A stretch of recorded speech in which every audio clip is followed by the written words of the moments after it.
بسم الله الرحمن الرحيم. أعوذ بالله من الشيطان الرجيم. بسم الله الرحمن الرحيم. لقد كان لكم في رسول الله أسوة حسنة لمن كان يرجو الله واليوم الآخر وذكر الله كثيرا. سبحان ربك رب العزة عما يصفون وسلام على المرسلين والحمد لله رب العالمين. اللهم صل على سيدنا محمد وعلى آل سيدنا محمد وبارك وسلم. اللهم صل على سيدنا محمد وعلى آل سيدنا محمد وبارك وسلم. اللهم صل على سيدنا محمد وعلى آل سيدنا محمد وبارك وسلم.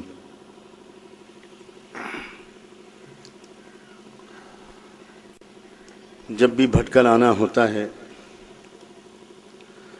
اللہ ہی جانتا ہے کہ روح کو کتنی تسکین ملتی ہے، اور ایسا معلوم ہوتا ہے کہ دین کی وہ جامع فہم اور دین کی وہ بہت معتدل اور ہمگیر سمجھ جو اللہ تعالیٰ نے ہمارے تمام اکابر کو عطا فرمائی اور جو بہترین الفاظ میں ادا ہوئی مرشد و مخدوم مفکر اسلام حضرت مولانا سید ابوالحسن علی ندوی رحمۃ اللہ علیہ کی زبان و قلم سے، اس فہم کو آگے بڑھانا، اس کو نشان راہ بنانا اور اس کے مطابق زندگی کے تمام شعبوں کی تشکیل نو، ریکنسٹرکشن، وہ کام اللہ کا شکر ہے یہاں ذمہ داران قوم کی سرپرستی میں اور جامعہ کے نوجوان علماء، جمع عمر و جمع ہمت علماء کی براہ راست محنت سے وجود میں آ رہا ہے۔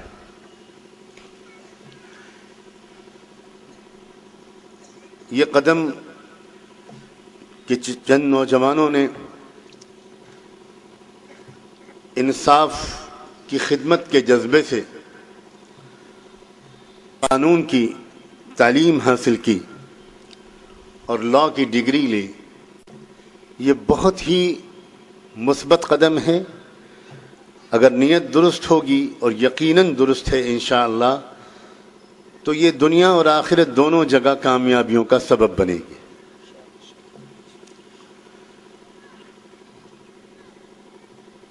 رحمت دو عالم صلی اللہ علیہ وآلہ وسلم نے جس سماج میں انسانی زندگی کی تشکیل نو کا کام شروع کیا تھا اور پوری زندگی کو نئے سرے سے بہت ہی خوبصورت، سائنٹیفک، ریئلسٹک، حقیقت پسندانہ، پروگریسو، ترقی پسندانہ بنیادوں پر زندگی کی جو تعمیر نو کا کام شروع کیا تھا، اس سماج کا اپنا ایک نظام تھا، اس سماج کا اپنا ایک قانونی ڈھانچہ تھا، ایک لیگل اسٹرکچر تھا اس سماج کا بھی۔ عام طور سے چونکہ اس سماج کو زمانے جاہلیت کہا جاتا ہے، لوگوں کے ذہن میں یہ بیٹھا ہوا ہے کہ وہاں کوئی قاعدہ قانون نہیں تھا، وہاں کوئی سسٹم نہیں تھا، سب جنگل کا راج تھا، الٹ ٹپ لوگ رہتے تھے، جیسے جنگل کی زندگی ہوتی ہے ویسی تھی۔ یہ بہت ہی غلط تصور ہے، ناواقفیت پر مبنی ہے۔ ان کا اپنا ایک پرفیکٹ ٹرائبل سسٹم تھا، قبائلی نظام تھا، ان کے پاس جوڈیشری بھی تھی، ان کے پاس جوڈیشری کے بھی دو حصے تھے، سول بھی تھی اور کرمنل بھی تھا، دونوں قسم کی جوڈیشری ان کے ہاں موجود تھی۔ اور قبائل کی جو قیادت ہوتی تھی قبائل کو جو لیڈرشپ ہوتی تھی، قبیلے کی جو عدالت ہوتی تھی، اس کے فیصلے کو کوئی ٹال نہیں سکتا تھا۔ مجھے اس سسٹم کی تفصیلات کے بتانے کا تو اس وقت نہیں ہے، میں صرف یہ کہنا چاہتا ہوں کہ اگرچہ اس سسٹم میں بہت کمزوریاں تھیں، بہت ناانصافیاں تھیں، وہ سسٹم عدل و انصاف پر مبنی نہیں تھا، اس میں مساوات اور برابری بھی نہیں تھی، اس میں بہت کمزوریاں تھیں، بہت جھول تھا۔ اس میں بار بار وہ سسٹم اپنی اس کمزوری کی گواہی دیتا تھا کہ جس کی لاٹھی اس کی بھینس، مائٹ از رائٹ۔ چنانچہ کوئی بڑا آدمی اگر کوئی جرم کرتا تھا تو وہ سزا سے بچ جاتا تھا، کوئی غریب آدمی دبا کچلا وہ جرم کرتا تھا تو اس کو دوہری سزا ملتی تھی۔ لیکن بہرحال وہاں ایک سسٹم تھا۔ رحمت دو عالم صلی اللہ علیہ وسلم نے کیا کیا؟ یہ نہیں کیا کہ یہ فرما کر کہ بھئی یہ سسٹم تو جاہلیت پر مبنی ہے، میں اسے ریکگنائز نہیں کرتا، میں اس کو تسلیم نہیں کرتا، میں اس کے ساتھ ڈیل نہیں کرتا، میں ٹوٹلی اس کو اگنور کرتا ہوں، نظر انداز کرتا ہوں، مجھ سے اس سے کیا مطلب، میرا ایمان اس پر نہیں ہے۔ یہ آپ نے بالکل نہیں کیا، بلکہ آپ نے یہ جانتے ہوئے کہ یہ سسٹم کی کئی اجزاء ناانصافی پر مبنی ہیں، آپ نے اس سسٹم کے ساتھ ڈیل کیا۔ میں اس کی بہت سی مثالیں پیش کر سکتا ہوں، لیکن صرف ایک مثال پیش کرتا ہوں۔ آپ کو پتہ ہے کہ ابو طالب کے انتقال کے بعد ایک زبردست خلا ہوا محمد الرسول اللہ صلی اللہ علیہ وسلم کی زندگی میں۔ وہ خلا ایک پرسنل رشتہ دار، ایک چچا کا خالی انتقال کا خلا نہیں تھا، وہ اصل میں جو ٹرائبل پولیٹیکل سسٹم تھا، جو لیگل سسٹم تھا، اس کی وجہ سے ابو طالب چونکہ سپریمو تھے، قریش کے سپریم کمانڈر تھے، آخری درجے کے لیڈر تھے، ان کی ریٹ فائنل ہوتی تھی، ان کا فیصلہ فائنل ہوتا تھا، اور لوگ اپنی آخری شکایت اگر کرنا چاہتے تھے تو وہ ابو طالب سے ہی کرتے تھے۔ ایک بہت ٹرائبل چیف کی حیثیت تھی ان کی، اور ٹرائبل لوگ ہمیشہ اپنے چیف کی بات کو 100% فالو کرتے ہیں۔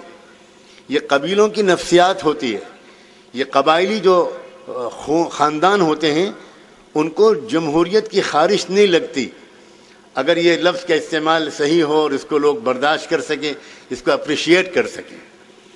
ان کا ایک سسٹم ہوتا ہے لیڈرشپ کو فالو کرنے کا۔ تو ابو طالب کی حیثیت تھی وہ آخری درجے کی۔ ابو طالب کے انتقال کے بعد پھر آپ کو کیا پریشانی لاحق ہوئی کہ آپ طائف کا سفر کیا آپ نے؟ یہ اس وقت تک نہیں سمجھا جا سکتا جب تک کہ قریش کے اس وقت کے لیگل ٹرائبل سسٹم کو نہ سمجھا جائے۔ قصہ یہ تھا کہ ابو طالب کی وجہ سے ایک پروٹیکشن حاصل تھا محمد الرسول اللہ صلی اللہ علیہ وآلہ وسلم کو۔ کوئی کہنا چاہے تو کہہ سکتا ہے کہ ایک پولیٹیکل ایزائلم حاصل تھا، ایک سیاسی پناہ حاصل تھی، اور فزیکلی کوئی ٹچ نہیں کر سکتا تھا محمد الرسول اللہ۔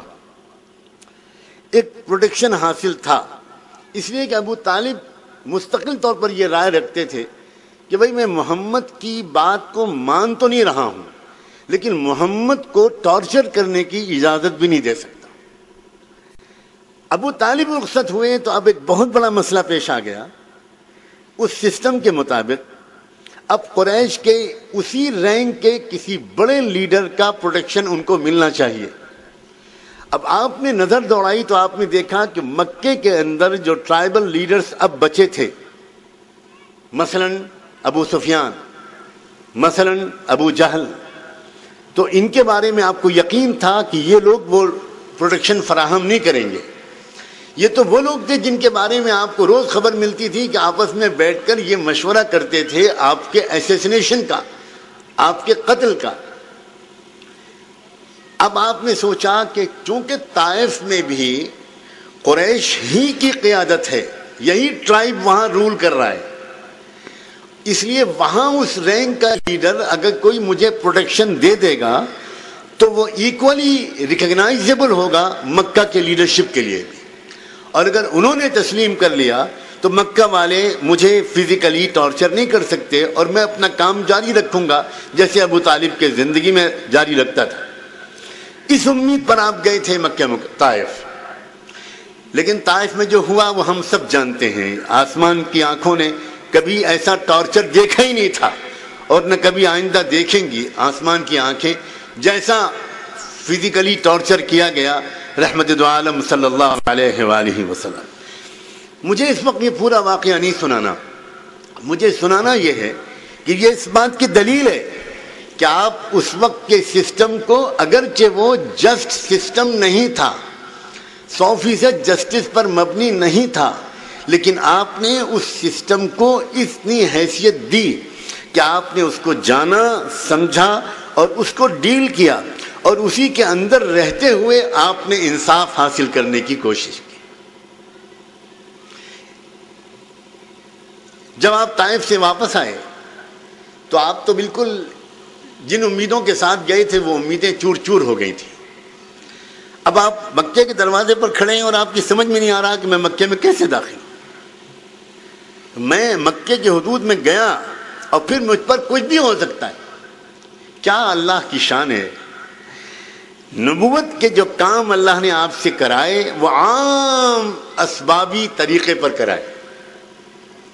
غور کیجئے کہ معراج کے سفر میں بلانے کے لیے تو اللہ نے ان کو براق بھیج دیا اور وہ پلک جھپکتے میں مکے سے بیت المقدس اور بیت المقدس سے عرش معلی تک پہنچ گئے اور واپس بھی آ گئے.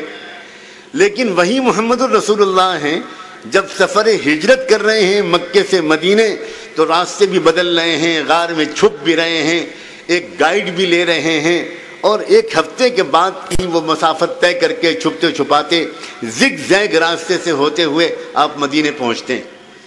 اس سفر میں اللہ نے آپ کے لیے براق کیوں نہیں بھیجا اور پہلے سفر میں کیوں بھیجا تھا؟ سمپل سی بات ہے، پہلا سفر سفر نبوت تھا، وہ امت میں کسی اور کو نہیں کرنا تھا. اس میں تو آپ کی رفعت شان دکھانی تھی اللہ کو، آپ کا بلندی مقام دکھانی تھی، اور آپ کے اس زخمی دل پر مرہم رکھنا تھا جو طائف میں زخمی ہوا. طائف میں پیروں کے زخم تو راوی نے دیکھ لیے اور بیان کر دیے، لیکن آپ کے حساس آپ جی نے دل پر جو زخم لگے تھے وہ کس نے دیکھے؟ وہ اللہ نے دیکھے. اور اسی لیے اللہ نے آپ کو اپنے پاس بلایا کہ محمد، زمین والے تمہارے ساتھ جو سلوک کر رہے ہیں اس کو محسوس کر کے دل کو چھوٹا مت کرو، آؤ اور دیکھو کہ آسمان والے اور آسمان والوں کی نگاہ میں تمہارا کیا مقام ہے. اسی لیے معراج کا واقعہ طائف کے سفر کے فوراً بعد ہوا. اب آپ جب طائف سے واپس آ رہے تھے تو آپ مکے کے دروازے پر حیران و پریشان کھڑے ہیں، رواں رواں اللہ کی طرف متوجہ ہے، مدد مانگ رہا ہے، مایوس نہیں ہوتا، ہمت نہیں ہارتا، اللہ تعالیٰ سے نصرت مانگتا ہے. اچانک ایک لیڈر مکے کا، ایک بڑے سینئر رینک کا لیڈر، شریف انسان جس نے اس سے پہلے بھی محمد الرسول اللہ کے ساتھ شرافت کا برتاؤ کیا تھا اور اس کے بیٹے جبیر ابن مطعم نے بہت بڑا کردار ادا کیا تھا، وہی مطعم، وہی مکے کا پولیٹیکل سسٹم کے مطابق وہ مکے کا ایک ٹرائبل لیڈر آپ سے پوچھتا ہے کہ محمد تم یہاں کیوں کھڑے ہو؟ تو آپ نے فرمایا کہ بھئی میں کیسے داخل ہوں، میں کوئی مجھے پروٹیکٹ کرنے والا نہیں ہے اس سسٹم کے ماتحت، اور اللہ کا مجھے حکم ہے کہ میں اسباب اختیار کروں. حفاظت تو میری اللہ کرے گا، لیکن اللہ تعالیٰ نے مجھے اسباب اختیار کرنے کا حکم دیا ہے، تو میں اب کیا کروں؟ مطعم نے کہا اچھا یہ بات ہے، آؤ میرے ساتھ، آؤ میرے ساتھ، میں ابھی ٹھہرو، میں ابھی آتا ہوں. اپنے چاروں بیٹوں کو پورے ہتھیاروں کے ساتھ مسلح کر کے مطعم لے کر آئے، اور اس کے بعد کہا کہ اب سوار ہو جا اونٹ پر، دو ادھر اور دو ادھر اور خود آگے. یہ قافلہ چھوٹا سا ایک 5-6 اونٹوں کا چلا اور یہ سیدھے داخل ہوا مکے میں اور حرم شریف میں اندر پہنچایا. اللہ کے رسول کو کعبے کے پاس لے جا کے کھڑا کیا اور مطعم نے اس وقت اعلان کیا میں مطعم ابن عدی محمد ابن عبداللہ کو پناہ دے چکا ہوں، اگر کسی شخص نے محمد کی طرف ترچھی نگاہ سے دیکھا تو میری تلوار اس کے گردن اتار دے. ابو جہل نے فوراً ٹوکا اور ابو جہل نے کہا مطعم سوچ لو کہ تم کیا کہہ رہے ہو. مطعم نے کہا کہ میں سوچ چکا ہوں، ابو جہل تو سوچ لے کہ تجھے اب زندہ رہنا ہے کہ نہیں رہنا. بہت ہو گیا. ہمارا عرب خاندانوں میں ہمارے ہاں یہ رواج نہیں تھا جو تم نے جس طرح ستایا ہے محمد کو. میں پروٹیکشن دیتا ہوں. میں کیوں یہ بات بتا رہا ہوں؟ میں یہ بات بتانے کے لیے بتا رہا ہوں ہمارا فرض ہے ہم جن ملکوں میں رہیں وہاں کے سسٹم کو سمجھیں، اور ہم جن ملکوں میں رہیں وہاں کے سسٹم کے ساتھ پازیٹیولی ڈیل کریں، اور پازیٹیولی ڈیل کرتے ہوئے اسی میں سے راستہ آگے بڑھائیں. اور اس قانون میں اگر کوئی خامی ہو تو اس قانون کی خامی کو دور کرانے کی بھی بہت ہی مہذب انداز سے کوشش کریں. اب تو ملک خود پکار کر کہنے لگا کہ قانون، یہ والا قانون بدلو، وہ والا قانون بدلو، یہ والا قانون بدلو، وہ والا قانون بدلو. یہ تو قدرت کا خاموش ہاتھ ہے جو انسانیت کو لے کر چل پڑا ہے اسلام کی طرف. آپس میں ثالث بناؤ، ایک دوسرے کو فریق نہ بناؤ. اب جگہ جگہ فیملی کورٹس بننے لگیں. کیا عام طور پر اب سستے اور جلدی انصاف کی پکار نہیں اٹھنے لگی؟ کیا فاسٹ ٹریک کورٹس کی ڈیمانڈ نہیں اٹھنے لگی؟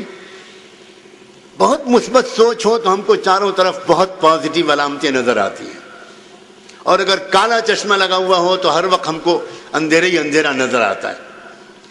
یاد رکھیے یہ بہت بروقت قدم اٹھایا ہے آپ نے، اور میں تو امید کروں گا کہ انشاءاللہ ہر سال آپ کے نوجوان بچے اور بچیاں لا ضرور پڑھیں. یقیناً ہمیں پڑھنا چاہیے، ہمارا مقصد سامنے ہونا چاہیے. اور میں تو یہ بھی بالکل صاف لفظوں میں کہنا چاہتا ہوں، اور انشاءاللہ یہی امید رکھتا ہوں کہ یہی شعور، یہی ویژن یہاں ان نوجوانوں کے ذہن میں بھی ہوگا، اور ان کو اس کے لیے انسپائر اور انکریج کرنے والے علماء کے ذہن میں بھی ہوگا کہ ہمیں صرف مسلمانوں کو انصاف نہیں دلانا ہے، ہمیں مظلوموں کو انصاف دلانا ہے. ہمیں ہر اس شخص کو انصاف دلانا ہے جس کو انصاف نہ مل پا رہا ہو. یہ بہت بڑا کار خیر ہے، اور رسول پاک صلی اللہ علیہ وسلم کی سیرت اس سے بھری پڑی ہے. آپ نے مکہ مکرمہ سے آنے کے بعد پھر مدینے میں کیا کیا؟ آپ آتے ہی سسٹم سے بھڑ گئے؟ آپ نے آتے ہی سسٹم پر کیا حملے کرنے شروع کر دیے؟ بالکل نہیں. آپ نے سسٹم کو بیٹر آرگنائز کیا. آپ نے آتے ہی وہاں مدینے کے سماج کے جتنے ڈفرینٹ یونٹس تھے، الگ الگ اکائیاں تھیں، ان کی لیڈرشپ کی میٹنگ بلائی. اس میں یہودیوں کے جو 5 بڑے قبیلے تھے ان کے لیڈرز بلائے، عربوں کے جو 2 بڑے قبیلے تھے اوس اور خزرج ان کے لیڈر بلائے، اور انصار اور مہاجرین کی قیادت کو بلایا، ان کی لیڈرشپ کو بلایا. خود آپ بیٹھے اور آپ نے ان سب کے سامنے کوئی وعظ نہیں کہا. عجیب و غریب بات ہے، ہر موقع پر وعظ نہیں کہا جاتا. آپ نے اس وقت ان کے سامنے بات کہی، وہ صرف اتنی بات کہی کہ میں نے آپ لوگوں کو اس لیے بلایا ہے کہ میں یہ چاہتا ہوں کہ مدینے کے اندر ایک پرامن بقائے باہمی، ایک پیسفل کو ایگزسٹنس کا ماحول بنے. کس طرح ہم لوگ یہاں پر امن کے ساتھ رہیں، اس کی کوئی ترکیب سوچنے کے لیے بلایا ہے. ذرا غور کریں، جب انسان مثبت سوچتا ہے، یاد رکھیے جب آپ مثبت سوچیں گے تو سامنے والے کا دل دماغ بھی مثبت سوچنا شروع کرے گا. یہ ایک سائنٹیفک اصول ہے، تجربہ کر کے دیکھیے. آپ اپنے گھر میں پازیٹیو ہوں گے تو بیوی بچے بھی پازیٹیو ہوں گے، آپ نگیٹو ہوں گے تو لوگ بھی نگیٹو ہوں گے. آپ کلاس روم میں اسٹوڈنٹس کے سامنے پازیٹیو ہوں گے تو اسٹوڈنٹس بھی پازیٹیو ہوں گے. آپ مینجمنٹ میں اپنی ٹیم کے ساتھ پازیٹیو ہوں گے تو ٹیم بھی پازیٹیو ہوگی. محمد الرسول اللہ ان سب کے درمیان 100% پازیٹیو نفسیات کے ساتھ بیٹھے. نہ کوئی نفرت ہے، نہ کوئی خوف ہے، نہ کوئی غصہ ہے. تو جواب میں حیرت انگیز بات ہے، ایک یہودی لیڈر اٹھا اور اس نے کہا کہ محمد، ہم یہاں پر بہت سے فارمولے آزما چکے ہیں اور سب فیل ہو چکے ہیں.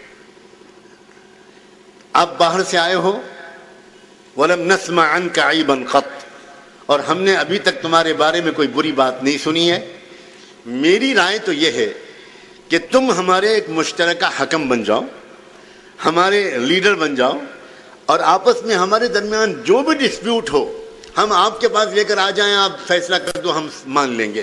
میں اپنے قبیلے کی شاخ کی طرف سے یقین دلاتا ہوں کہ میں آپ کو اپنا حکم ماننے کو تیار ہوں. ابھی نبی نہیں مانا اس نے، اور شاید برسہ برس نہیں مانا ہوگا، اور پتہ نہیں مانا کہ نہیں مانا. آخر تک، لیکن اس نے کہا کہ ہم حکم مانتے ہیں.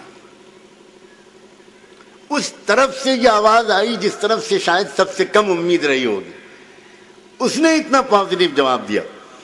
اب جب ایک نے یہ بولا، ایک نے یہ کہا، تو پھر دوسرے کو بھی کہنا ہوا، تیسرے نے بھی کہا، سب نے اسی طرح کی فضا بنائی. اور اللہ کے رسول نے کہا کہ بہت اچھا، پھر ایک معاہدہ لکھ لو. پڑھے لکھے لوگ جانتے ہیں کہ انسانی تاریخ کا پہلا تحریری ایگریمنٹ، ایک پہلا پیسفل کو ایگزسٹنس کا ٹریٹی جو پہلا لکھوایا ہے انسانی تاریخ میں، وہ نبی امی محمد الرسول اللہ صلی اللہ علیہ وآلہ وسلم نے لکھوایا ہے. 54 دفعات ہیں اس کی. سیرت ابن ہشام میں پوری سند کے ساتھ وہ روایت درج ہے. ہمارے علماء کرام نے اس پورے معاہدے کو لکھا ہے. ڈاکٹر حمید اللہ ان کے درجے بلند کرے، انہوں نے بڑا شاندار ریسرچ اس موضوع پر کیا. یہ بھی اس بات کی دلیل ہے کہ آپ نے سسٹم کو تسلیم کیا. اس کے اور نظیریں ہیں. صلح حدیبیہ کیا چیز ہے؟ صلح حدیبیہ سسٹم کو تسلیم کرنے کی سب سے روشن دلیل ہے، کیونکہ سسٹم یہ تھا کہ مکے کی لیڈرشپ کی اجازت کے بغیر مکے میں انٹری نہیں ہو سکتی. انٹری ہو نہیں سکتی، یعنی ویزا آپ کو دے گا تب آپ آئیں گے. مکے کی لیڈرشپ کی طرف سے ویزا ایشو ہوگا تب آپ داخل ہوگے. مکے والے کہہ رہے ہیں کہ ہم آپ کو الاؤ نہیں کرتے کہ آپ مکے میں داخل ہو. تو یہ سسٹم تھا اور اس سسٹم کو تسلیم کیا اللہ کے رسول اور ایک ایگریمنٹ کیا اور واپس چلے گئے. ہم ہندوستان کے مسلمان، میں آخر میں بات کو سمیٹتے ہوئے کہتا ہوں، ہمیں جاننا چاہیے کہ ہم ایک سیکولر ڈیموکریٹک سسٹم میں رہ رہے ہیں. بہت کمزوریاں ہیں اس سسٹم میں، اور صرف ہم نہیں ہیں اس سسٹم کو کمزور کہنے والے. اس سسٹم کے نمائندے اسے کمزور کہہ رہے ہیں. پتا پتا بوٹا بوٹا ہمارے ملک کا گواہ ہے کہ سسٹم لڑکیوں کی عزت کی حفاظت نہیں کر پا رہا.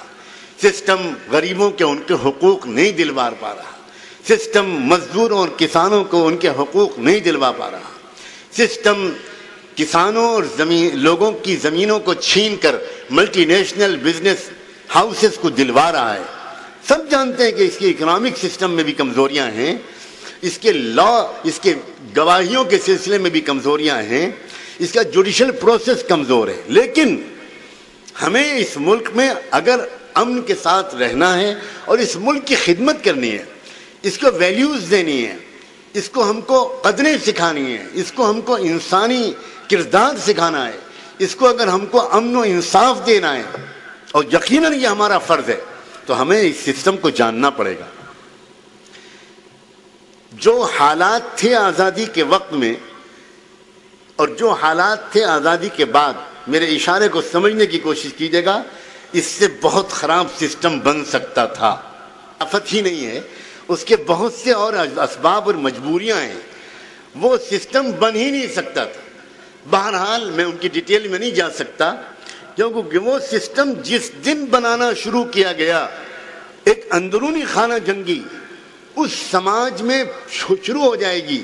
جو سماج آج اپنے آپ کو میجورٹی سماج کہتا ہے، حالانکہ وہ میجورٹی سماج نہیں ہے، وہ یقیناً اکثریتی سماج نہیں ہے. یہ 6000 الگ الگ قومیں ہیں جن کو دراصل ایک قوم ہندو بنا دیا گیا ہے. یہ ہماری لا علمی کا نتیجہ ہے، ہمارا سسٹم کو نہ جاننے کا نتیجہ ہے.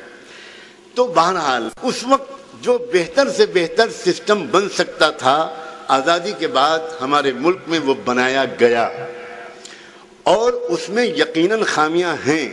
ہم کو اس سسٹم کو سمجھنا ہوگا. سیکولر ڈیموکریٹک پارلیمانی سسٹم کے درمیان ہم کس طرح اپنے قومی، تہذیبی، دینی، مذہبی، علمی، تعلیمی، کاروباری، دنیاوی، مادی، اخلاقی، کس طرح ہم اپنے حقوق حاصل کر سکتے ہیں، کس طرح ہم فرائض ادا کر سکتے ہیں، یہ جاننے میں مدد ملتی ہے قانون کے مطالعے سے. آپ لوگوں کو حیرت ہوگی اگر آج ایک میں راز فاش کروں.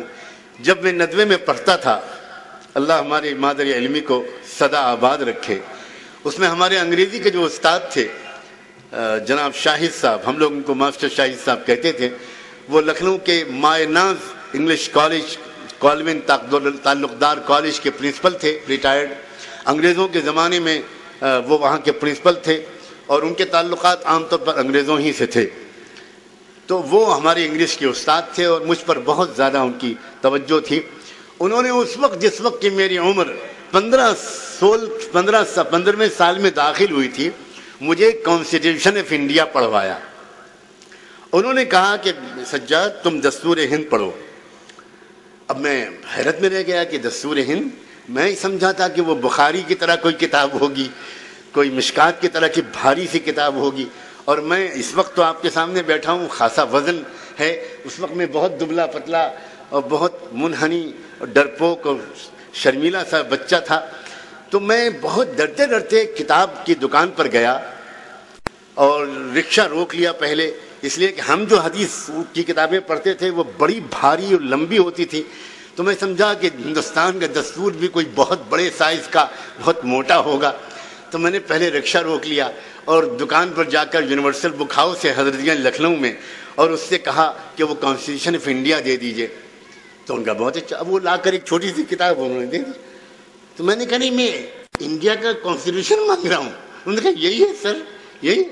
میں نے کہا یہ، مجھے ایسا لگا یہ تو ڈائری ہے میری، ہم تو ہدایہ پڑھ چکے اور ہم مشکات اور ترمذی، یہ کیا چیز ہے؟ تو میں نے سوچا یہ تو کوئی مسئلہ ہی نہیں، میں نے پڑھا اور پوری رات میں پڑھ لیا، اور صبح گیا استاد کے پاس، میں نے کہا استاد میں نے کانسٹیٹیوشن آف انڈیا پڑھ لیا، آر یو اوکے؟ وہ مجھ سے انگلش میں ہی بات کرتے تھے، ندوے میں بھی مجھ سے کبھی اردو میں بات نہیں کرتے تھے، جس وقت میں اردو بول دیتا تھا کہتے تھے 1 روپی فائن، 1 روپیہ جرمانہ، وہ بالکل الاؤ نہیں کرتے تھے۔ تو جب میں نے ان سے کہا کہ میں نے آج کی رات میں کانسٹیٹیوشن آف انڈیا پڑھ لیا، کہ آر یو اوکے؟ تمہارا دماغ صحیح ہے، تم ٹھیک کہہ رہے ہو؟ میں نے کہا پڑھ لیا، I've already gone through it، پورا دستور پڑھ کے آیا ہوں، یہ دیکھیے، بستے سے نکالا۔ ارے کہنے کہ تم نے اس کو پورا پڑھ لیا، سمجھ بھی گئے؟ میں نے کہا ہاں جتنا سمجھ سکتا تھا سمجھ۔ یقین مانے میں اس لیے یہ بات کہہ رہا ہوں، علماء کی نگرانی میں دستور ہند کی تعلیم بہت آسان ہے۔ جو حضرات فقہ کی کتابیں پڑھتے ہیں ان کو دستور ہند پڑھنے میں لگے گا کہ وہ کوئی ناول پڑھ رہے ہیں، کوئی افسانہ پڑھ رہے ہیں۔ اب اس دستور کی جو تشریحات کرتی ہیں عدالتیں، جو انٹرپریٹیشنز کرتے ہیں، اس کی وجہ سے بہت سا رائے میں اختلاف پیدا ہوتا ہے۔ بہرحال یہ ایک بہت ہی مبارک قدم ہے، میری بہت دلی تمنائیں، نیک خواہشات، پرخلوص دعائیں ان نوجوانوں کے لیے ہیں جنہوں نے گویا یہ بنیاد ڈالی ہے اور انہوں نے لا کا کورس پاس کیا ہے۔ مجھے امید ہے کہ یہ رواج آگے چلے گا، اور کھیل ہو یا تعلیم ہو، انجینئرنگ ہو، میڈیسن ہو، لا ہو، تاریخ ہو، جغرافیہ ہو، کیمسٹری ہو، فزکس ہو، کچھ ہو، ہر علم کو استعمال کرنا اللہ کرے ہمیں آ جائے، 2 بنیادی مقصدوں کے لیے، ایک رب کی پہچان کے لیے اور ایک اللہ کی مخلوق کی خدمت کے لیے۔ وآخر دعوانا ان الحمد للہ رب العالمین۔